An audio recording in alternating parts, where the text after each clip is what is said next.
station. It is. It doesn't matter. It's recording a beautiful view, you know? Right? Okay. Let's read this page and we're done for today, okay? Page? Yeah, 289, okay? Or maybe we'll read here, depending, yeah. No, hey, don't crush, all right? And then we're gonna, just leave that here. What are you doing? Is everybody? Yeah. We'll read this part tonight or some other time, okay? Let's go. Yeah. By 5 o'clock in the afternoon, the battle had lost at all points. More than 800 cannon had already been captured by the French. Przybylski Przybylski and his Corps laid down their arms.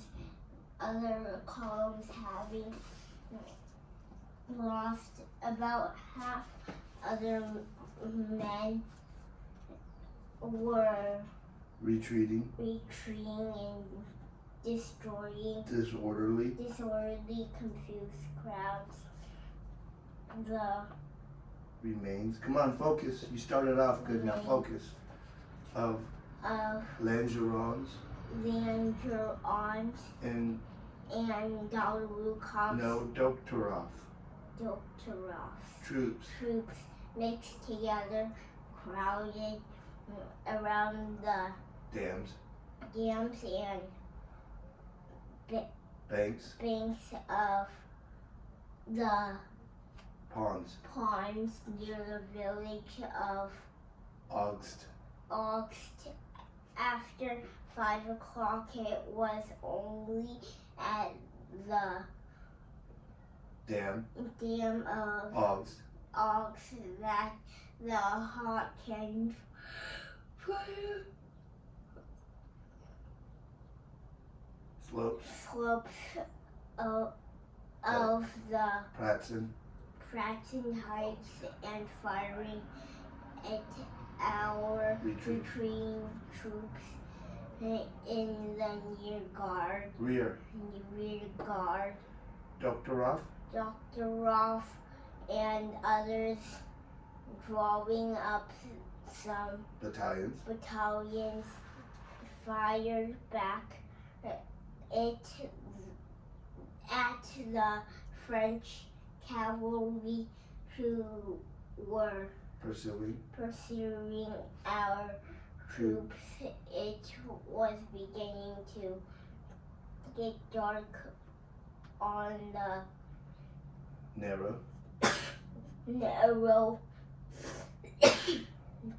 dam clear your throat of Ox, on which for so many years an old miller in a cap used to sit peacefully.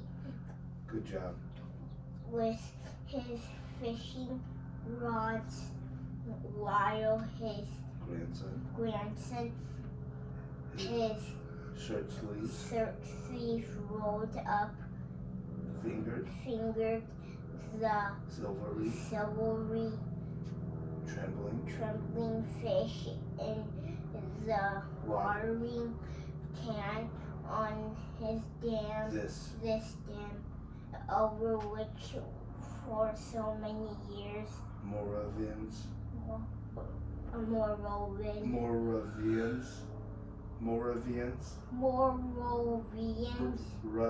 All right, go ahead.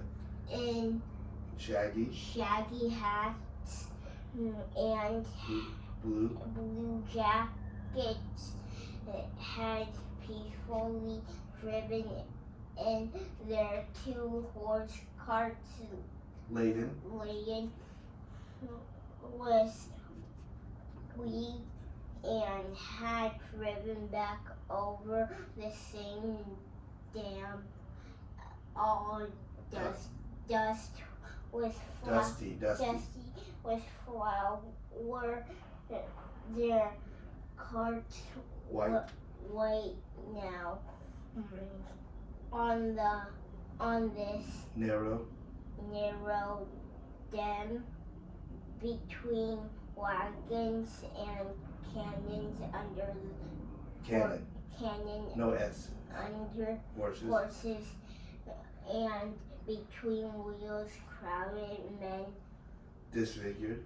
disfigured by the fear of death, crushing each other, dying, stepping over the dying and killing each other, only to go a few steps and be killed themselves just the same. Every 10 seconds, pushing through the air, a cannonball Smack. smacked or a shell Exploded. on the in the Midst.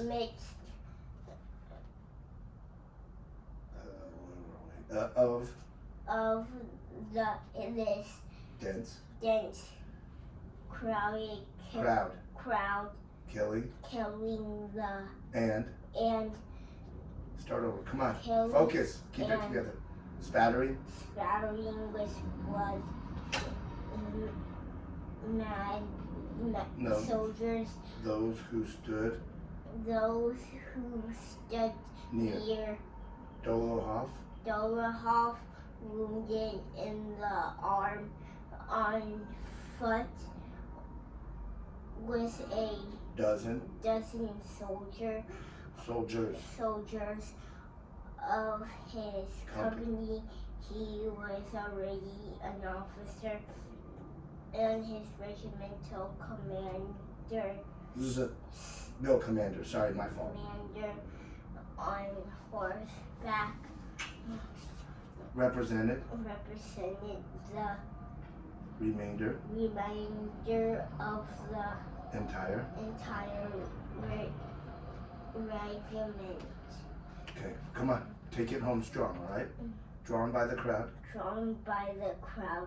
They pressed into the entrance onto the dam and hemmed on all sides, stopped because ahead of them a horse had fallen under a cannon and the crowd was pulling it out. One cannonball killed someone behind them. Another landed in front and spattered Dolohoff with blood. The crowd pushed on desperately, shrank back, went a few steps and stopped again. Pushed get through these 100 steps and I'm safe for sure. Stand here another 2 minutes and I'm sure to be dead. Each man was seeking Dolohoff, who was standing in the middle of the crowd, tore his way up to the edge of the dam, knocking 2 soldiers off their feet and ran down onto the slippery ice that covered the pond. Turned off, he cried, skipping over the ice, which cracked under him. Turn off, he cried to the ordnance it holds. The ice held him, but it sagged and cracked, and it was obviously obvious that it would give way not only under a canyon or a crowd, but under him alone, people. Good. Okay, you're done. Okay? People landed at him pressed to the bank, not yet daring to step onto the ice. The regimental commander, standing on horseback at the entrance, raised his arm and opened his mouth, addressing Dolokhov. Suddenly, one of the cannonballs came whistling so low over the crowd and that everybody ducked. There was a wet smack, and General and his horse fell into the pool of blood. No one looked at the general, still less thought of picking him up. Go on to the ice! Go on to the ice! Turn off! Don't hear! Go! Cried! Countless voices of the cannonball hit the general themselves, not knowing what and why they were shouting. One of the rearmost cannon going on to the dam turned off onto the ice. Crowds of soldiers started running down off dam onto the frozen pond. The ice cracked under one of the foremost soldiers, and one foot went into the water. He tried to right himself and fell through to the waist. The nearest soldier, remember this is ice, so he'll freeze to death. Okay? Go onto the ice, don't stop, go, go, and cried of terror. So it was either face the French shooting them with cannons and guns, or go onto the ice and fall into the frozen water. Okay? Ready? Come on. The cannons went on regularly, whistling, smacking onto the ice and the water, and most of the crowd that covered the dam, the ponds, and the bank. Good. We're on chapter 19 now. Okay? Good job. Let's go. Very nice.